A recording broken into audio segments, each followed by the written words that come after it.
with Elizabeth Wagmeister of CNN. I'm learning all kinds of things about you. First, thanks for taking a couple of minutes out. Here we are again, Yes. and you've done a lot of these as well. What is it like for you from today to tomorrow? Just take me through. Nice and easy going, doing these kind of interviews. It is not easygoing because there is an incredible amount of prep work for a red carpet. I think at home, viewers, they see red carpets and they just think they're fun and games and really easy, and sometimes entertainment journalists get a bad rap for just doing red carpet interviews. That could not be further from the truth.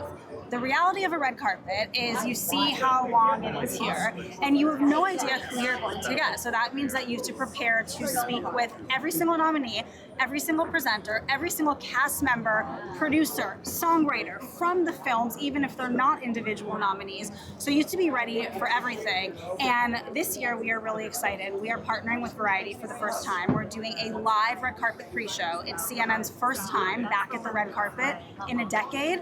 So we're live. So when you're live, there's no room for error. So there's a lot of prep happening tonight. Now, from Saturday to Sunday, explain what happens behind this, because you can't really move. I know you can't, because I can't either. Yes, you can't. So you're behind these stanchions, I guess we'll call them, and we have, I believe, a 4 or 5 foot area, and that's more space than we usually get. And the reason why is because we're doing this pre-show, so we needed more space, but 4 to 5 feet is considered a lot of real estate on the Oscars red carpet. So you're sardine packed with other reporters, and then you have stars come in, and you just got to figure out how to do it with very little space. And the other thing with you, and you've been doing it for the past few days, you're going live. You're on with Tapper, you're on with all of them, and they're all asking you what I'm going to ask you too. So I am usually able to pick the winner. I've been doing it for years. I can't do it this year. What's your take on it? I can't either, and I said that live on air yesterday, which I was being very honest, but I cannot predict. Now, I will make a few predictions. I do think that One Battle After Another is going to win for Best Picture. Best Director? I think Best Director will be Paul Thomas Anderson. I do too. I think there is a lot of hype and a ton of momentum with Sinners, and everybody is talking about it, and there's a lot of people saying Sinners is essentially going to sweep.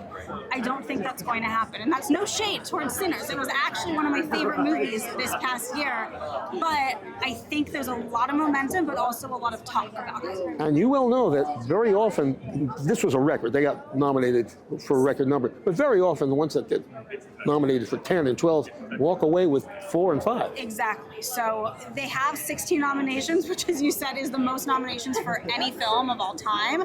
But I think that the Sinners fans at home should maybe, contain yourselves, because I don't want you to be upset. But I do think that Michael B. Jordan does have a very good chance of winning Best Actor. But can I tell you, I also think that Wagner Moura has a very good chance of winning. And everybody's talking about Timothy and Michael B. Jordan, but it may not be either of them. So we could have an upset in your opinion. I think we can have an upset in the Best Actor race. Biggest challenge for you in covering this is what? Preparing for the unknown. I guess biggest challenge, but that's also what keeps it exciting.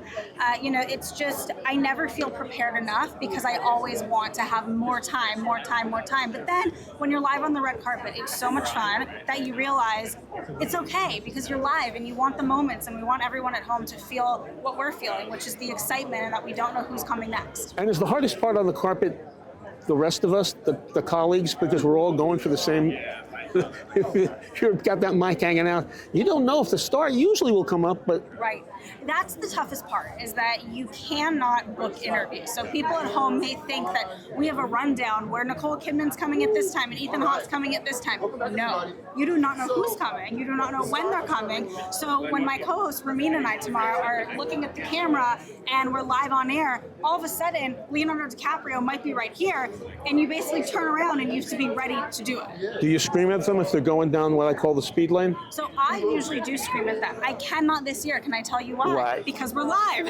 And that would not be very fun at home. If I'm screaming, I think that would hurt the viewers' ears. But our producers will be screaming. Our producers are crouching under here, and they will be screaming for everyone, and they will come over. Hopefully, they will. Finally, the best part for you is what? It's really the whole night. It really is. I would say the red carpet because it's fun and it's live, and I love doing live TV. But being in the Oscars, it is one of those moments. It doesn't matter how long you've been doing this and covering entertainment. When you're at the Oscars, you kind of realize, wow, I'm at the Oscars, and that's pretty cool. Elizabeth Wagmeister, thank you. Thank you so much. Break a leg. Thank you.